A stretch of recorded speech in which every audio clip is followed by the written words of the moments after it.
Na última quarta-feira, dia 18, foi comemorado o Dia Mundial dos Museus. Em Santos, uma cidade rica em tradição e histórias, as opções são variadas, principalmente quando o tema é o Porto de Santos. Então, prepare-se para embarcar num roteiro temático pelos museus do Porto, Marítimo e do Café. Um museu tem a função de conservar e valorizar o patrimônio e a identidade culturais de um povo. Antes, eles eram santuários raros e discretos. Hoje, os museus abrem as portas para todas as classes sociais. O dia 18 de maio é marcado como Dia Internacional dos Museus. E este ano, as comemorações mobilizam mais de 1.000 instituições de todo o país em atividades relacionadas ao tema Museu e Memória. Santos possui museus que guardam histórias do porto, do mar e do café. Tesouros que ajudam a manter viva a memória da cidade. A importância das Semanas dos Museus se dá pelo fato do Brasil, apesar de ser uma nação recente e ainda em formação, desde o seu descobrimento vem constituindo toda uma história, toda uma memória e toda uma cultura, e para isso vão sendo também necessários espaços para que isso seja mostrado.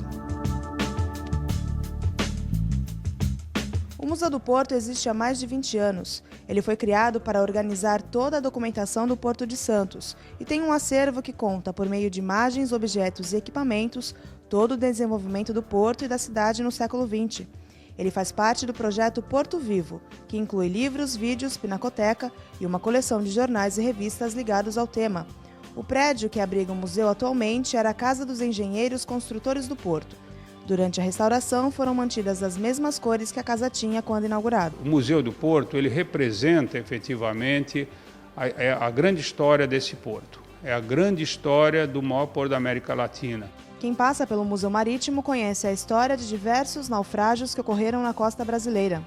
É possível ver materiais resgatados do fundo do mar por mergulhadores, antigos equipamentos de mergulho e maquetes e modelos de navios famosos.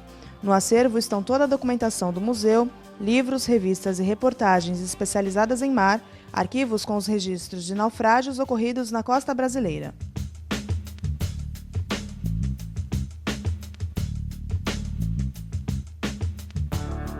O Museu do Café foi o centro das comemorações em Santos. Ele foi criado em 1998 e instalado no prédio da Bolsa Oficial do Café a partir de um sonho da Associação dos Amigos dos Cafés do Brasil, que queria apresentar aos visitantes a memória do comércio de café que ocorreu na cidade desde o século XIX. O Museu do Café ele é extremamente representativo dessa história do café e essa relação imediata do café com a cidade.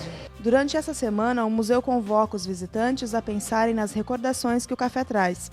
Além disso, uma oficina literária e intervenções teatrais fazem parte da programação, que vai até o dia 22. A história e o aroma do café mexem com os sentidos e com as lembranças dos que passam por aqui. E a você, o que o café faz lembrar?